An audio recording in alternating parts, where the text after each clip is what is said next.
SGI President Ikeda's encouragement for the future division, building a bright future based on our vow, exploring the lives of Nichiren Daishonin's disciples, Abutsu-bo and the lay nun Sennichi.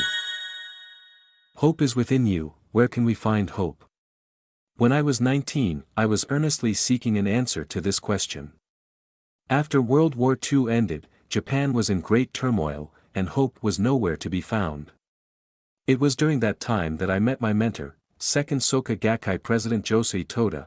Our first encounter took place at a Soka Gakkai discussion meeting held in Tokyo's Oda Ward on August 14, 1947. I summoned my courage to ask him, "What is the correct way of life?" Mr. Toda answered with sincerity and clarity. He then said to me, "It's fine to think about what is the correct way of life, but you'd be putting your time to better use if you try practicing Nichiren Daishonin's Buddhism. You are young. If you do so, someday you'll definitely find yourself quite naturally following the correct path through life." I was just an ordinary youth who was poor and sickly, but Mr. Toda showed great faith in me and warmly encouraged me. I decided to follow this man as my teacher, and 10 days later, on August 24, I began practicing Nichiren Buddhism. I felt a surge of hope rise within me. Mr. Toda once told me, "Neither hope nor despair comes from others. Such emotions aren't dependent upon our situations or circumstances. They all come from within us. That's why you have to take responsibility for your own life." Nichiren Buddhism teaches that we each possess within us an unsurpassed treasure and a wellspring of hope. Faith in the mystic law enables us to tap this source of hope limitlessly. Speaking from my 72 years' experience of practicing Nichiren Buddhism, I can say without a doubt that this truly is the correct way of life. While in exile on Sado Island, the Daishonins wrote many important works, such as The Opening of the Eyes and The Object of Devotion for Observing the Mind, offering supreme hope to all humanity. Two exemplary disciples who supported and assisted the Daishonins during his exile were Abutsu-bo and his wife, the lay nun Sennichi, who both lived on Sado Island. It is said that Abutsu-bo was originally a follower of the Pure Land, Nembutsu, teachings. He later converted to the Daishonin's teachings with his wife, after being impressed by his character. The Daishonin's first residence on Sado was a dilapidated shrine.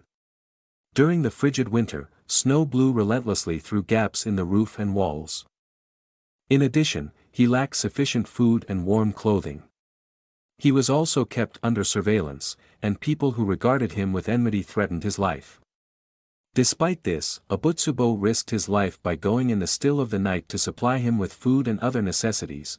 After the Daishonins was pardoned from exile on Sado and moved to Mount Minobu, the southwest area of present-day Yamanashi Prefecture, Abutsu-bo, despite his advanced age, made the long, arduous trip to visit him on no less than 3 occasions.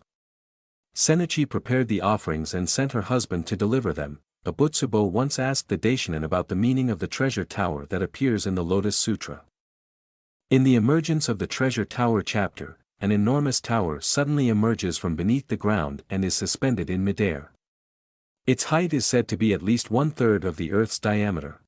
Adorned with 7 kinds of treasures, such as gold, silver, and lapis lazuli, the tower sparkles brilliantly. Abutsu-bo asks what the treasure tower signifies, to which the Daishonins replies, "In the latter day of the law, no treasure tower exists other than the figures of the men and women who embrace the Lotus Sutra." It follows, therefore, that those who chant Na-myoho Renge-kyo are themselves the treasure tower. The Daishonin further praises Abutsu-bo, saying, "Abutsu-bo is therefore the treasure tower itself, and the treasure tower is Abutsu-bo himself." Here, he indicates that ordinary, unknown people are treasure towers, just as they are. Nichiren Buddhism teaches the infinite worth and nobility of each individual in a way that is accessible to all. Some of you may be worried that you aren't doing as well in your studies or extracurricular activities as you'd like. Some of you may have lost your confidence, wishing you were more talented or skilled. But you should never be swayed by comparisons to others. Your true worth is not decided by others' evaluations. Each of you is a treasure tower. In other words, your life itself is an incredibly precious treasure. It's important to live true to yourself. Other people are other people, you are you. Be your own person. No matter what happens, as long as you continue chanting Na-myoho Renge Kyo, you can make your life shine limitlessly in your own unique way as a magnificent treasure tower that is as vast as the universe and at one with the mystic law. August is the month when the atomic bombs were dropped on Hiroshima and Nagasaki on August 6 and 9, 1945. American journalist Norman Cousins, a dear friend of mine, visited Hiroshima for years after the end of World War II. He later said that, through that experience, he learned firsthand of the terrible inhumanity of nuclear weapons. The example of those who survived the bombings and rebuilt their lives in the war's aftermath, he said, also taught him the resilience of the human spirit. Dr. Cousins devoted his energies to making it possible for young women, known as the Hiroshima Maidens, who sustained disfiguring burns as a result of the atomic blast to receive reconstructive surgery in the United States. Dr. Cousins himself recovered from a life-threatening connective tissue disease and later also a heart attack. Asserting that hope was his secret weapon, he said that nothing could surpass the power of hope. Hope is synonymous with the willingness to keep believing in possibilities and in your inherent potential, no matter what. Hope's worst enemy is negativity, a lack of belief in yourself, causing you to think that I can't do it or I'm no good. Therefore, when you encounter an obstacle, instead of thinking it's insurmountable, tackle it head-on and see what happens. Instead of counting all the things you can't do, look for the things you can. Faith is the struggle to continue believing in our potential. Our possibilities, to the very end. Chanting Na-myoho Renge Kyo strengthens the power of hope that lies within us.